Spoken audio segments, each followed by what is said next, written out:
And a good Thursday morning to you. Welcome into News Nation now. I am Aaron Nolan. Thank you so much for joining us all across the country. A really cool conversation we're about to have talking about inclusion in country music with the host of a radio show on Apple Music, Color Me Country. Rissi Palmer joins us. She's also a country music artist. Rissi, thank you so much for joining us here on News Nation now.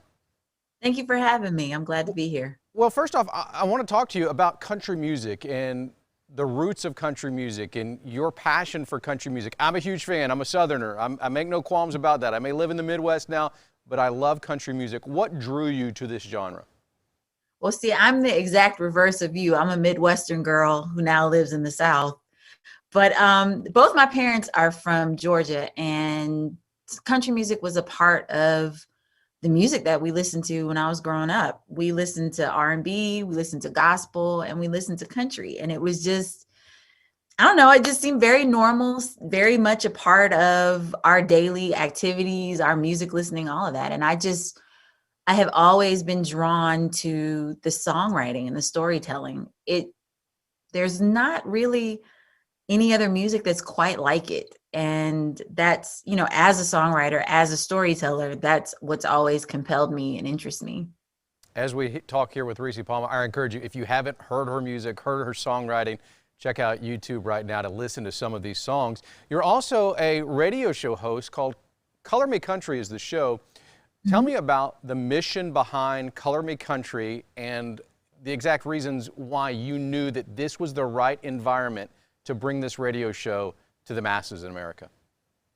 Well, so Color Me Country Radio on Apple Music Country is a show that is dedicated to amplifying and giving platform to the voices of Black, Indigenous, and Latinx artists in country music, both in the past and in the present. I felt like this was an important thing to do right now because, well, number one, because I had the time during quarantine, and number two, because of all the stories that were coming out and all the, like the story, for example, about Lil Nas X and all of the subsequent think pieces that came out around that time, I noticed that when people were talking about artists of color in country music, they narrowed it down to just 5 people and made it seem like, everything started with Charlie Pride and then that was it. And I know for a fact, just based on the fact that I'm kind of a music nerd and I love history, that's not true, that we've been a part, we, meaning artists of color, have been a part of this since the very beginning, since its inception. And so I just felt like it was time to tell that story.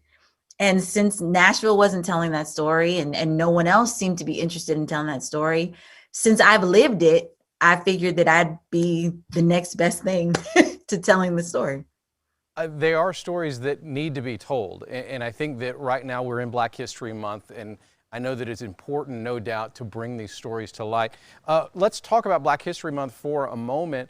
How important is this Black History Month in this society that we now live in when we've seen the divide over 2020 and whether it's protesting, whatever it may be? How important is this month?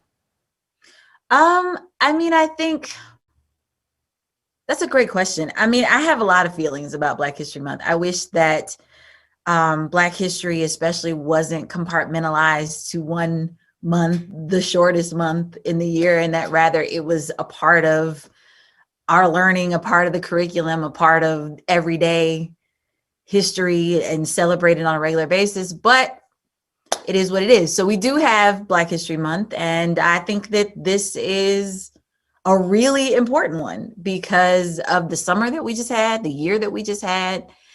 And I don't know, I think that in all things, not just country music, not just in this country, but in all things, I think that we are at an inflection point and we're at a time where we have to ask each other some really hard questions and have some really hard conversations. And so what better time than Black History Month? And I wish that it was an ongoing thing. I hope that it's an ongoing thing. How much have you learned from Color Me Country in the guests that you've had? I know that you had Darius Rucker on one of the first episodes of this radio show. How much have you personally learned about the need for inclusion in country music? Oh my gosh. Doing this show, it's funny. Before I started, I thought that a lot of my experiences were personal to me and they were just my experiences. And after doing this show, I have learned, I mean, for better or for worse, that things that happened to me, things that I experienced are pretty much on par with what everybody else has been experiencing. And on one hand, it makes you feel like you're not alone, but then on the other hand, it's just like, damn, I can't believe that this is still happening to people, or this is, people are still feeling like this. But aside from that, I've learned a lot just about history. Like one of the first shows that we did was on a couple called Sarge and Shirley West. And they came out at the same time as Charlie Pride in 1968. And they, as far as we know, they're the first African American couple to have songs on the country charts and to tour. And they had an integrated band, and they would play for all white audiences in the Southeast. And I had never heard of them before, and I actually found them doing research for something else. And like their story hasn't really ever been told before. So I'm learning a lot. Like I'm learning. I thought I knew a lot, and then once I got into the research, it just was like it kind of just blew my mind. Is there a story you can tell us about a difficult path that maybe you took on tour or on the road or writing music? Gosh, you mean like just like an experience that I had, a difficult experience? Yeah, I believe, was there a moment where you couldn't get on stage? Someone didn't think that you were the artist? Yes. That was actually the story I was going to tell. I was on tour with Sawyer Brown, Chris Young, and Carolyn Dawn Johnson. This was early on in my career. This is right after Country Girl came out, like in 2007, 2008-ish. I think it might have been 2008. And Country Girl had charted, and we were part of a package deal for this festival that was happening in Florida. And I'd been there all day, and there were pictures of me on the posters and everything. And I'd been backstage talking to radio, doing meet and greet and all that sort of thing. And I was about to go on stage, and a security guard stopped me. I was walking by myself, and they stopped me and they said, "Ma'am, where are you going?" And I was like, "I'm about to go on stage." "What are you doing here? This is a country concert." And I was like, "Yes, I know." And they're playing my song, and I'm about to go on stage. And one of my radio reps and one of the radio people came, and they're like, "This is Rissi Palmer. This is her song. It's time for her to go on stage." And I was so angry, but I had to go out and I had to do a show and had to put on a smile and pretend like nothing was happening. And I mean, there's a million of those stories where you just like backstage, something happens or someone says something or whatever, and you have to smile and go out on stage and pretend that it's not happening. I mean, we used to do shows and people would have huge Confederate flags flying. And, I have very strong feelings about that flag. And so, you just have to you have to weigh, am I going to get angry and stomp off stage, or am I going to do the job that I was paid to do and give these people a show and then be mad about it later? And there was a lot of that. Well, you tell that story, and I start to think about country music as a whole. And we've got artist Luke Combs, who is removing the Confederate flag. But on the other spectrum, we've got Morgan Wallen, who has been taken off of radio for the use of a racial word that we all know what that word is that shouldn't be said. Where do you think country music is right now, seeing both those ends of the spectrum in this fight for inclusion in the world that is country music? I think that, and I said this earlier, and it bears repeating, I think that we're at an inflection point. And I think that, whether you agree with what the consequences that Morgan Wallen is facing right now or not, it's a reaction that I didn't expect from country music as a whole, like from the industry. And I was really surprised by. And in some ways, I was positively surprised because I honestly didn't think that it was going to garner that type of reaction. And I've never seen something like that happen in the past. And so I think that everybody's trying to figure out what to do. I think a lot of people want to do the right thing, and a lot of people want to be on the right side of history, which is understandable. I mean, don't we all? And I think that they're just trying to figure out their way through it and try to figure out, what the best course of action is, what sends the right message, that we do want people to be included and we do want you to feel welcomed and we don't want you to think that you don't belong here. So I think they're at an inflection point, and I think they're trying. I do. Like, I'm not gonna, yeah, I don't have any, I think they're trying.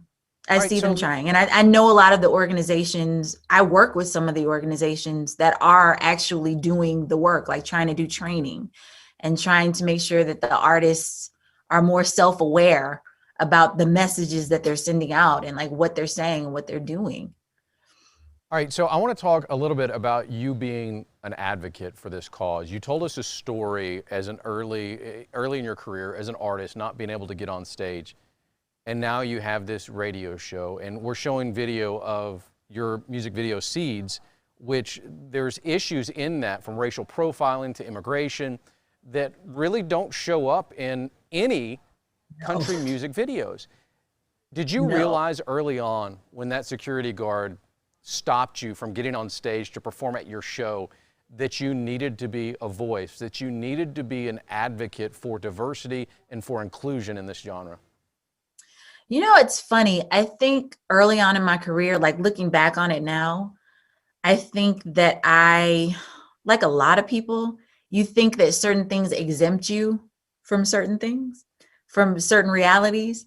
And I thought that, and I still believe this to a certain degree, I thought that if I just kept my head down and I just did the work and I worked hard and, I acted like I had some sense and some home training, that things would go very smoothly and things would be fine. And I now know that there's a lot of realities, and I don't think a lot of people that aren't in the music business or in the entertainment business understand that there are so many things that have to come together in order for you to be successful. And it's not just solely on the fact that like you write good songs or that you sing really pretty or any of that. Like, there's so many factors that go in. And there are very concrete things that I can point to that I remember that were happening when we were trying to launch my career that had everything to do with the way I looked and who I am. And so now, from the vantage point of being an independent artist and being able to, hindsight being 2020, I know that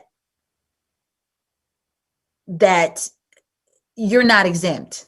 Just because of where you are, who you are, whatever, you're not exempt. And that if there had been someone that could have sat me down and like explained certain things to me, it would have made life a lot easier for me. And it would have made things that I thought were entirely my fault, it would have made me like loosen up on myself just a little bit.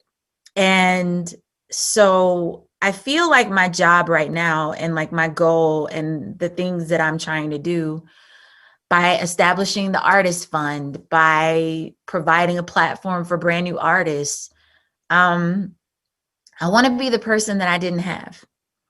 And I want to be a sounding board for them. I want to be someone that you can come to and you can get advice.